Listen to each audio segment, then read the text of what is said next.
El verdadero soldado no lucha porque odia lo que tiene delante, sino porque ama lo que tiene detrás. Y el verdadero arte supremo de la guerra es someter al enemigo sin luchar.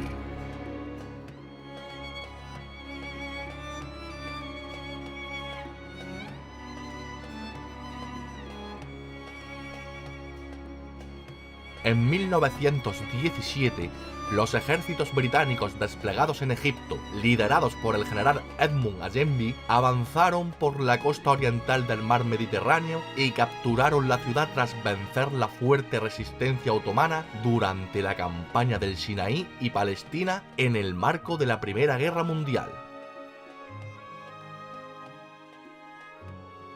La campaña del Sinaí y Palestina fueron una serie de batallas que enfrentaron a las fuerzas del Reino Unido, India, Australia y Nueva Zelanda contra las fuerzas del Imperio Alemán y el Otomano en el marco del Frente del Oriente Medio de la Primera Guerra Mundial, teniendo lugar en la península del Sinaí, Palestina y Siria entre el 28 de enero de 1915 y el 28 de octubre de 1918. Finalizada dicha contienda, con la derrota del Imperio Otomano, la Sociedad de Naciones otorgó los territorios de Palestina, Transjordania e Irak al Reino Unido en calidad de mandato. Las autoridades británicas se enfrentaron con una serie de problemas derivados de la reciente presencia otomana en la ciudad. El 27 de enero de 1914, el Ayuntamiento de Jerusalén y un empresario griego llamado Eurípides Marromatis firmaron una serie de acuerdos para el suministro de agua, electricidad y la construcción de una red de tranvías, todo ello mediante concesiones realizadas por las autoridades otomanas. Cuando los británicos tomaron el control, estas obras aún no habían comenzado y las autoridades británicas se negaron a reconocer la validez del acuerdo. Marromatis reclamó que la concesión de Auja, firmada por los británicos con Ruttenberg en 1921, coincidía con la suya y por lo tanto se le había privado de sus derechos legales. La concesión de Marromatis siguió adelante pese a los numerosos intentos de las autoridades británicas de abolirla, y cubrió tanto a Jerusalén como a localidades cercanas en un radio de 20 kilómetros alrededor de la iglesia del Santo Sepulcro.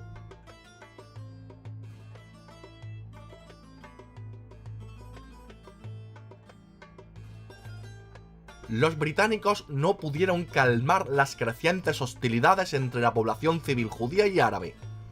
Los grupos paramilitares judíos se opusieron al régimen británico, puesto que reclamaban un Estado judío independiente y la libre entrada de refugiados judíos de Europa, perseguidos por la Alemania nazi. Por su parte, la población árabe protestaba tanto contra la presencia de las tropas británicas, a las que consideraban una potencia colonial, como contra la creciente llegada de inmigrantes judíos, algo que en ocasiones derivaba en protestas violentas o incluso en levantamientos armados como fue el pogromo de Jerusalén.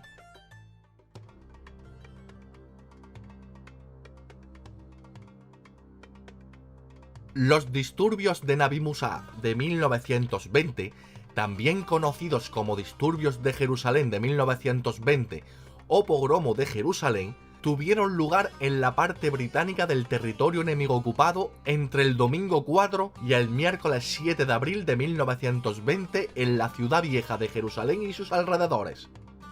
5 judíos y 4 árabes murieron como resultado de los disturbios y cientos más resultaron heridos.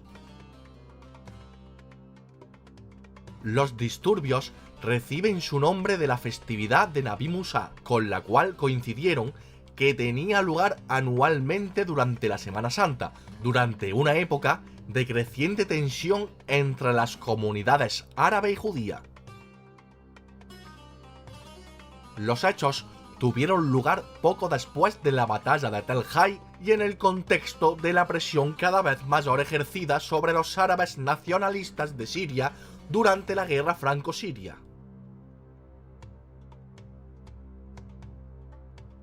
Algunos líderes religiosos árabes pronunciaron discursos durante la festividad en el que multitud de musulmanes se reunían tradicionalmente para realizar una procesión religiosa, que incluían consignas aludiendo a la inmigración sionista y a los enfrentamientos previos en torno a las aldeas judías en Galilea.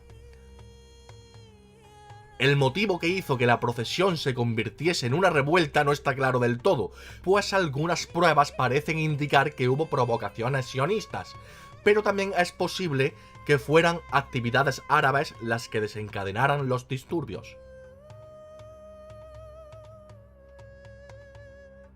La administración militar británica de Palestina recibió críticas por retirar sus tropas del interior de Jerusalén, así como por su tardanza a la hora de recuperar el control. La confianza mutua entre británicos, judíos y árabes se vio erosionada como resultado de los disturbios y tuvo entre sus consecuencias un incremento en los esfuerzos de la comunidad judía para conseguir una infraestructura autónoma y un aparato de seguridad paralelo al de la administración británica, convirtiéndose en el germen de la Haganá. Esta fue una organización paramilitar de autodefensa judía creada en 1920 como consecuencia del pogromo de Jerusalén. La Haganá, junto con otras organizaciones, fue la predecesora del actual ejército israelí y sirvió de base a este último.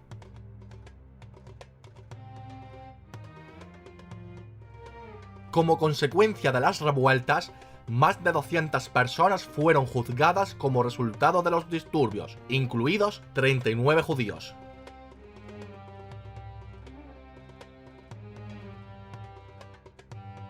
Los jeques de 82 pueblos y aldeas de las zonas de Jerusalén y Jaffa protestaron públicamente por los disturbios con una declaración oficial que afirmaba que, desde su punto de vista, el asentamiento sionista no ponía en peligro sus comunidades.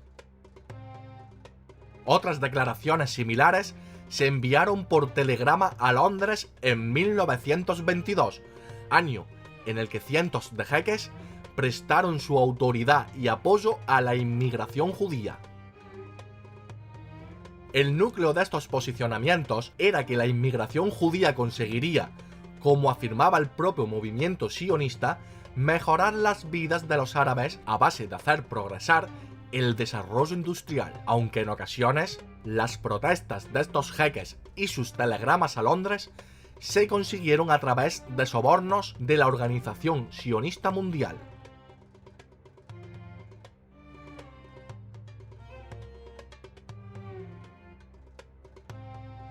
La población de Jerusalén se disparó en el periodo comprendido entre 1922 y 1948, pasando de tener alrededor de 52.000 habitantes a un total de 165.000, de los que aproximadamente 2/3 eran judíos y 1/3 eran árabes.